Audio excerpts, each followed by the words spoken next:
Hey, what's up, everybody? Thanks for tuning in today. Um, I'm kind of just gonna freestyle it today. Don't really got a story. Kind of just want to talk about a subject. The subject of snitching. I kind of had an argument today with a younger family member. He had gotten into some shit. It was just some whole other shit that I ain't even gonna get into, but it kind of just put into perspective for me the mentality of this new generation. And they just totally got the game fucked up. I hope there's a ton of people 21 and under watching this. When I was coming up, it was more than a rule. It was understood. If we're in a car 4 deep and I got some dope on me and we get pulled over, yeah, okay, I can stash it and I can do whatever the fuck it is I gotta try to do to get out from under that dope. But if they find it, I'm taking out. That's mine. Ain't no point in all of us going down. Somebody's gotta go. Under no circumstances are these police letting all four of us walk. And they done found this dope in this car. These motherfucking dumbass kids these days will hide some dope in a car 4 deep. And then when the police finds it, every one of them, it ain't mine. I don't know who, it ain't mine. As if the police are just gonna, oh, well, fuck. They didn't know it was there.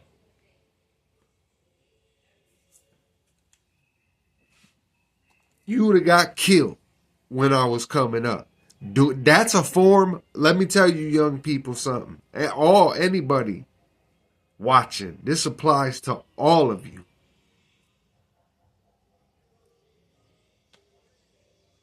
And I don't give a fuck if all four of you got some dope on you.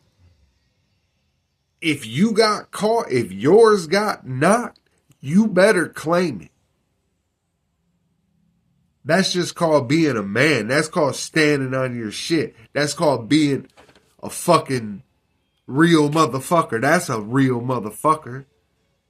Idiot. If I hide mine good enough and don't get caught, but yours get knocked, I'm supposed to get knocked too? Because that'll be the excuse. Man, we all had dope on us. Yeah, but theirs didn't get caught. Yours did, idiot. That's a form of snitching. If you throw something and the police find it and you know it's yours and you're willing to let all of you go to jail, you're a snitch. That's the form of being the police.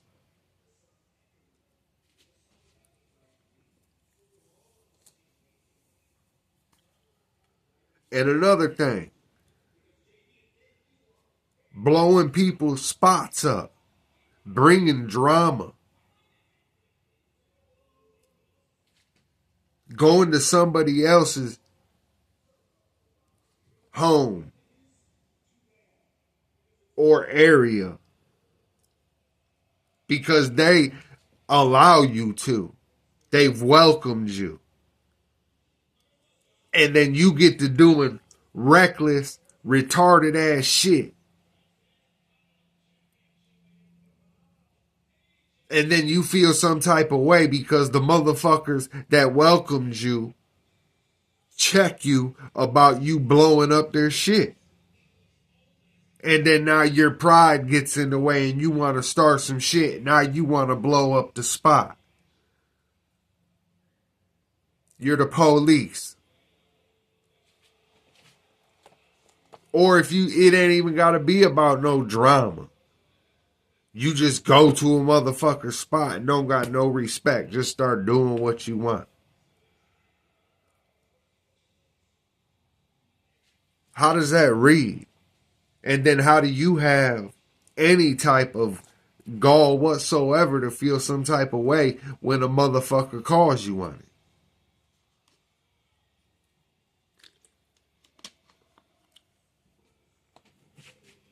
Man, I remember, man, shit. I will get into a story. I'm at Lebanon. I'm 19 years old. I got a cellie named Seamus.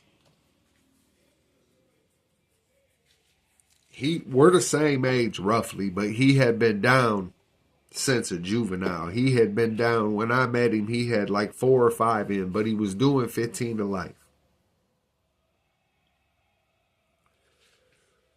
And he was a cool ass dude. They was my dude. He was a mixed dude. He from Toledo. Cool motherfucker. And we used to smoke out all the time. We used to get high as fuck. And he had a parole hearing coming up. Some type of hearing. It was in front of the parole board, but it was for him to go home. Like he had guidelines, like I don't know what his guidelines were, but it was time for him to go to the board.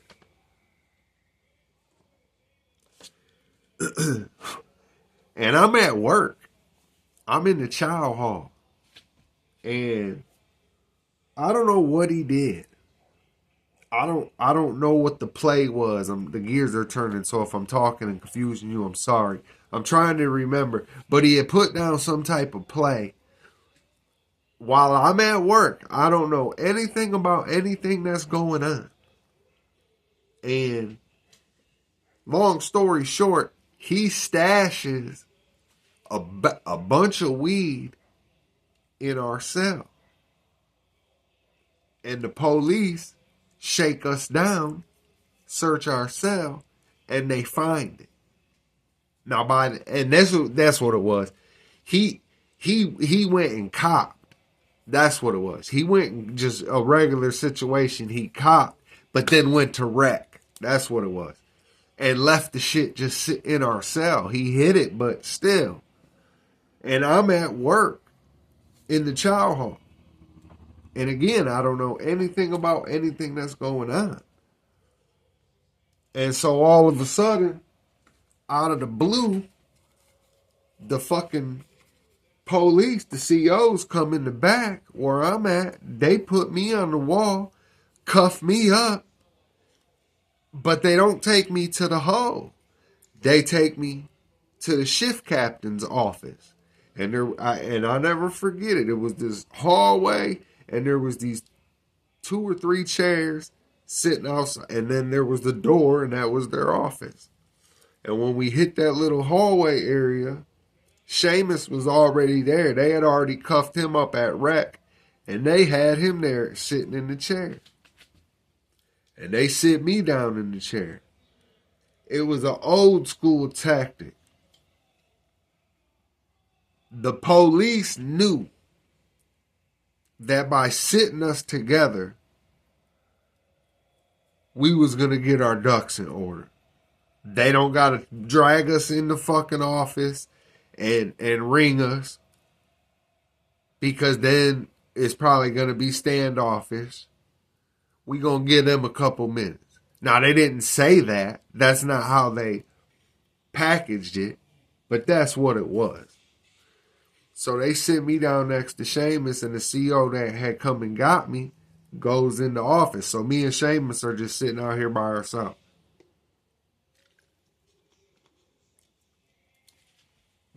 And Seamus is scared to death.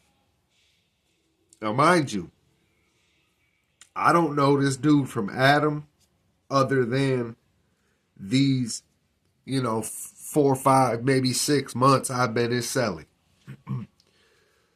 That being said, we got like that. This was my guy. This was my dude. And he's as pale as a ghost.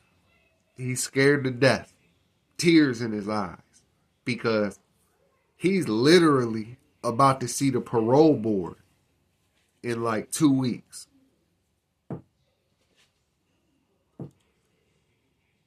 And he asked me, bro. He asked me straight up, man, will you take out? It was like an ounce a week.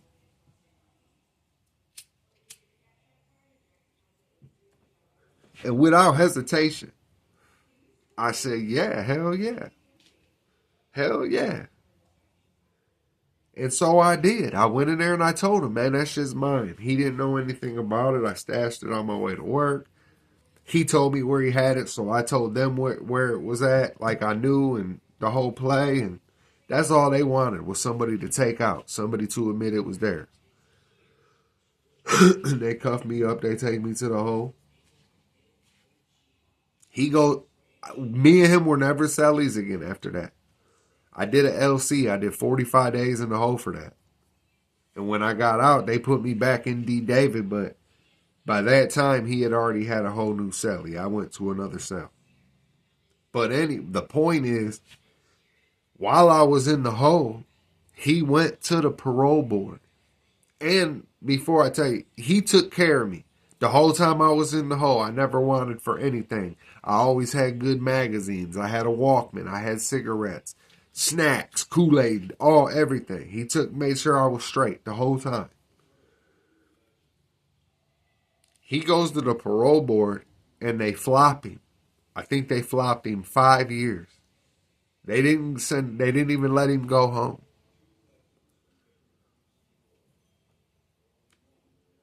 But that isn't the point. Because the mentality of kids nowadays, if there is one out there real enough to do that type of shit, to take out for something that ain't even theirs for their homie, knowing they're about to go lay it down in this stinking ass cockroach infested hole for who knows how long. But then they find out the reason they did it didn't even come into fruition. Dude didn't even go home. A lot of people would have been salty about that or felt some type of way about that. It was my dude. I was doing flat time. My outdate don't change regardless. This whole shot don't hurt or help me. But he had the opportunity to go home. Now, what type of motherfucker would I have been? I could see if had I been in Selly for a week, 2, 3 weeks, a month, I still would have considered taking out just because that's how I am. But I would have had a little bit more understanding. But there ain't no motherfucking way I could be up in this dude's face all day, every day, breaking bread all day, every day, telling stories with each other, sharing, showing each other our family pictures, and him giving him 3 ways and him giving me 3 ways. And I done spoke to his family. And he, how I'm going to do that? How I'm going to have that type of bond with somebody? And then tell him no. And, what if they were going to let him go? And then he caught that. I'm going to let him go, get some years for an ounce of weed?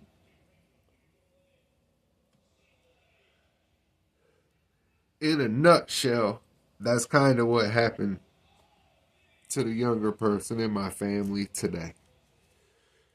Where he was in a car with a group of guys. And they're all minors. They're all 13 and 14. And one of them had some crack. on him. And they wasn't driving. They were sitting in a car in front of a house trapping, right? The car was on. The car didn't even run.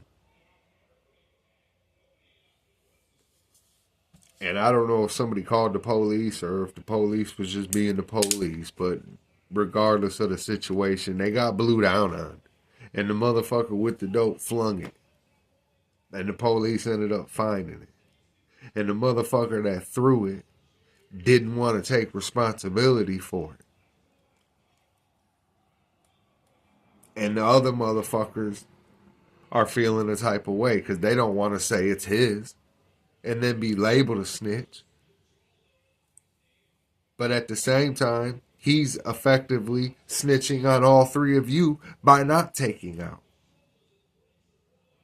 Because he's willing to allow all three of you to go to jail for something he knows is his. It isn't like, I could understand if it was a situation where none of you knew it was there. If you know it's yours, take the fuck out. Because if you don't, you are the police. And when you get to where you're going, you'll learn that real quick. Especially if it's federal. Because if you catch a federal case, you got 1 week to provide all of your court paperwork. 1 week. Now, it might not be that high pressured in the joint, damn it, but you go to certain ones, and that pressure will turn up quick. That's police shit. And practice makes perfect. So if that's the way you're living, if that's how you're rocking every day, day in, day out, that's the type of motherfucker you are. And I got news for you. You ain't gonna be doing that shit where you're going. You'll do your whole bit in the hole on PC time.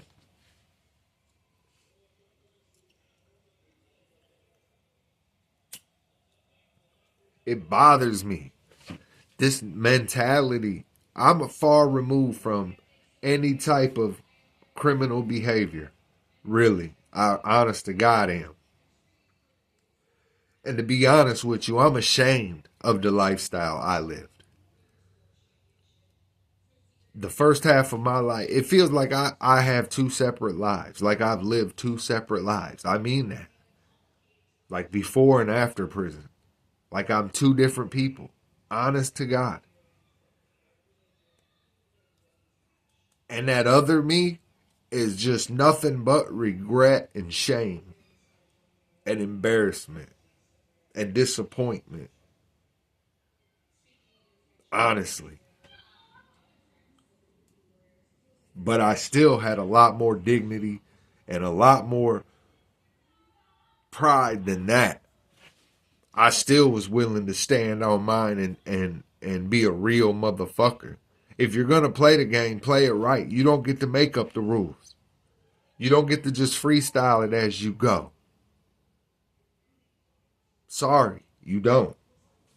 And that's why the streets are so fucked up now. So I'm sorry I went on this little rant, man. I just had to get that off my chest. And I hope a lot of you out there that get caught up in situations like that take what I say to heart. Because it ain't even got to apply to that's just being a real motherfucker, man. Period.